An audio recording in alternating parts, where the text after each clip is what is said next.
In 1982, the skies above the South Atlantic became a deadly arena.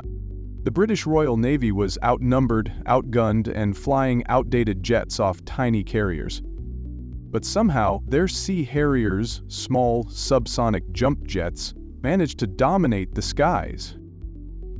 This is the true story of how British pilot strategy and raw nerve turned the tide of the Falklands War and humiliated a superior air force.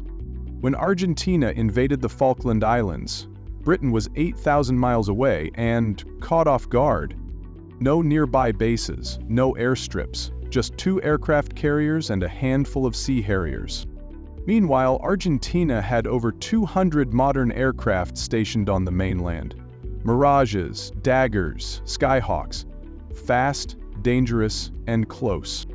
It looked like the Royal Navy was walking into a slaughter. But appearances can be deceiving. At first glance, the Sea Harrier looked outmatched. It wasn't fast, it wasn't high-tech, it wasn't intimidating, but it had one thing the Argentine jets didn't: the right team behind it.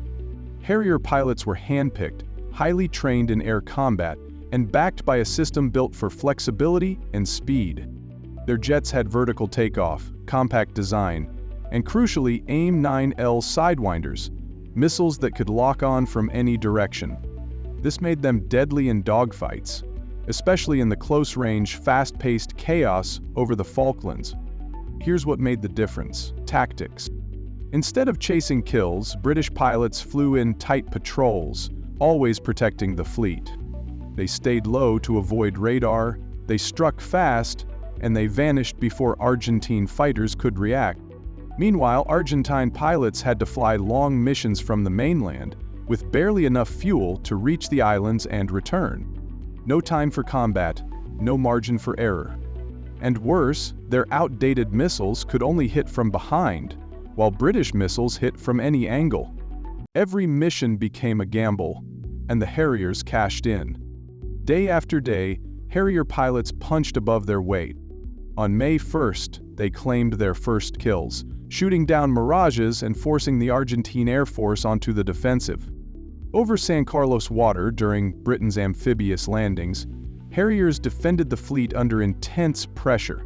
Argentine jets dove in, but were swatted out of the sky. Pilots like Sharkey Ward became legends, taking out multiple enemy aircraft while dodging missile fire and flak. By the war's end, British pilots had shot down over 20 enemy aircraft, losing none in air-to-air combat. Not bad for an inferior jet. The Falklands War became a masterclass in how quality, training, and tactics can crush quantity. The Sea Harrier was never meant to win a war, but in the right hands, it became unstoppable. It showed that you don't need the fastest jet. You need the smartest plan, the right weapons, and pilots who know exactly when to strike. In the cold skies over the South Atlantic, it wasn't about who had the biggest air force. It was about who used it best.